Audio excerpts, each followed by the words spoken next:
Loneliness by Charles Bukowski. Edna was walking down the street with her bag of groceries when she passed the automobile.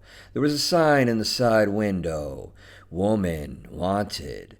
She stopped. There was a large piece of cardboard in the window with some material pasted on it. Most of it was typewritten. Edna couldn't read it from where she stood on the sidewalk. She could only see the large letters, "Woman Wanted." It was an expensive new car. Edna stepped forward on the grass to read the typewritten portion. Man, age 49, divorced. Wants to meet woman for marriage. Should be 35 to 44. Like television and motion pictures. Good food. I am a cost accountant, reliably employed, money in bank. I like women to be on the fat side. Edna was 37 and on the fat side. There was a phone number. There were also 3 photos of the gentleman in search for a woman. He looked quite staid in a suit and necktie. Also, he looked dull and a little cruel. And made of wood, thought Edna, made of wood. Edna walked off, smiling a bit. She also had a feeling of repulsion. By the time she reached her apartment, she had forgotten about him. It was some hours later, sitting in the bathtub, when she thought about him again, and this time she thought how truly lonely he must be to do such a thing. Woman Wanted. She thought of him coming home, finding the gas and phone bills in the mailbox, undressing, taking a bath, the TV on, then the evening paper, then into the kitchen to cook. Standing there in his shorts, staring down at the frying pan, taking his food and walking to a table, eating it, drinking his coffee, then more TV, and maybe a lonely can of beer before bed. There were millions of men like that all over America. Edna got out of the tub, toweled, dressed, and left her apartment. The car was still there. She took down the man's name, Joe Lighthill, and the phone number. She read the typewritten section again. Motion pictures? What an odd term to use. People said movies now. Woman Wanted. The sign was very bold. He was original there. When Edna got home, she had 3 cups of coffee before dialing the number. The phone rang 4 times. "Hello?" he answered. "Mr. Lighthill?" "Yes." "I saw your ad on the car." "Oh, yes." "My name's Edna." "How you doing, Edna?" "Oh, I'm all right. It's been so hot. This weather's too much." "Yes, it makes it difficult to live." "Well, Mr. Lighthill, just call me Joe." "Well, Joe, haha, I feel like such a fool.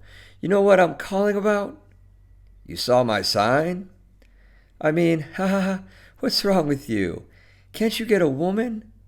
"I guess not, Edna. Tell me, where are they?" "Women?" "Yeah." "Oh, everywhere, you know." "Where? Tell me where." "Well, church, you know. There are women in church." "I don't like church." "Oh." "Listen, why don't you come over, Edna?"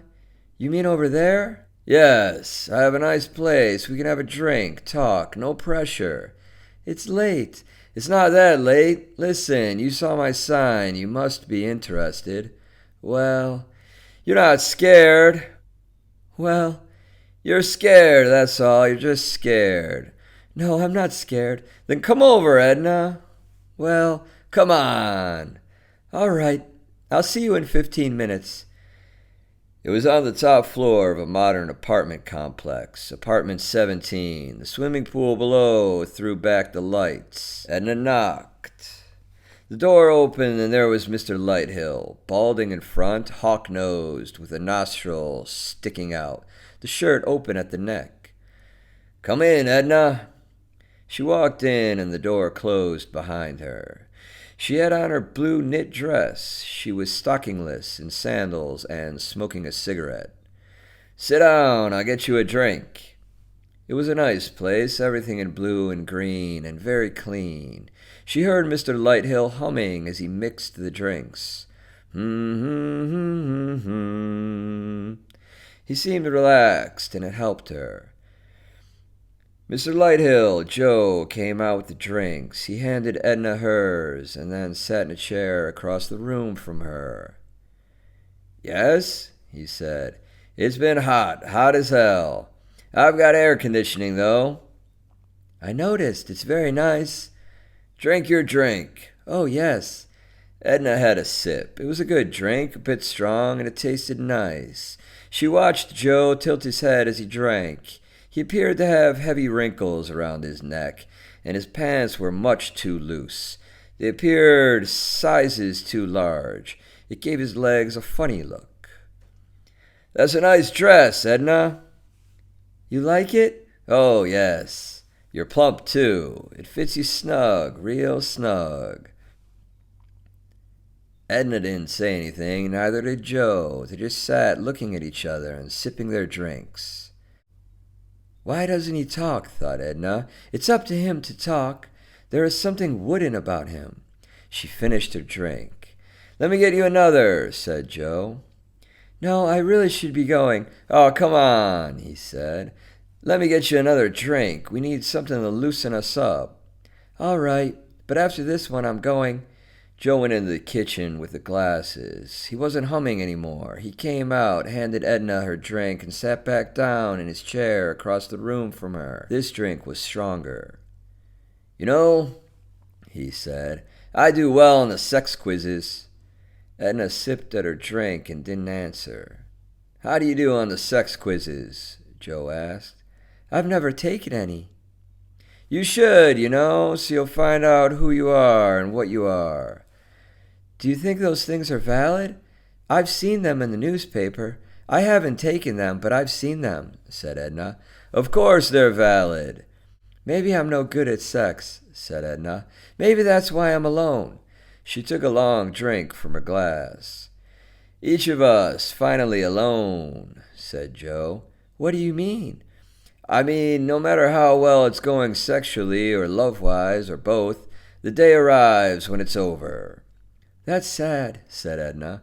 "Of course, so the day arrives when it's over. Either there's a split or the whole thing solves into a truce. Two people living together without feeling anything. I believe that being alone is better."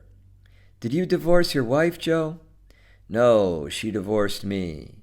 "What went wrong?" "Sexual orgies." "Sexual orgies?" A sexual orgy is the loneliest place in the world.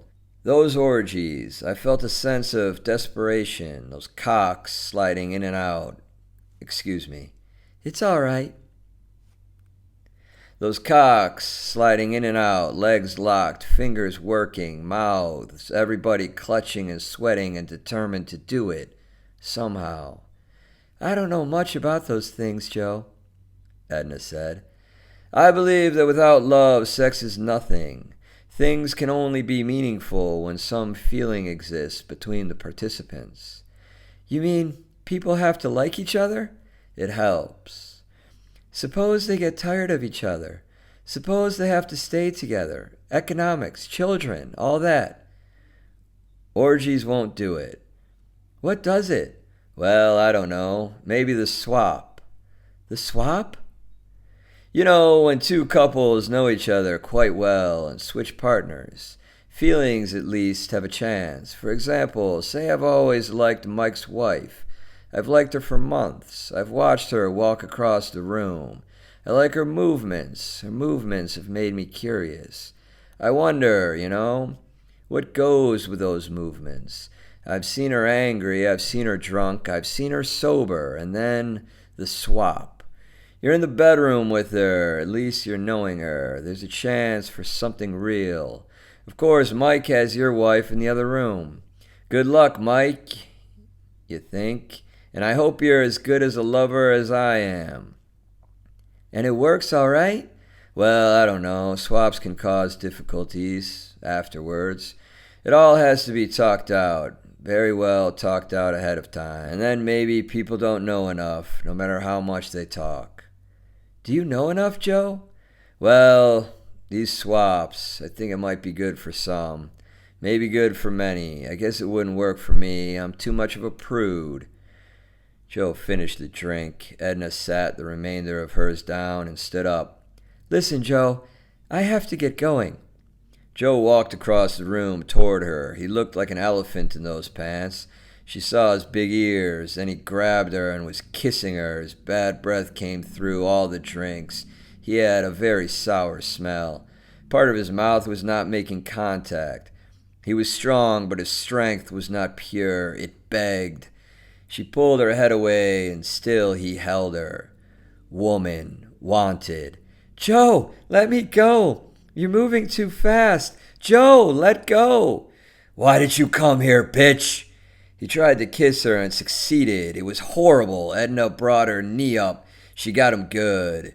He grappled and fell to the rug. God! Why did you have to do that? You've tried to kill me. He rolled on the floor. His behind, she thought. He had such an ugly behind. She left him rolling on the rug and ran down the stairway. The air was clean outside. She heard people talking. She heard their TV sets. It wasn't a long walk to her apartment. She felt the need of another bath. Got out of her blue knit dress and scrubbed herself. Then she got out of the tub, toweled herself dry, and set her hair in pink curlers. She decided not to see him again.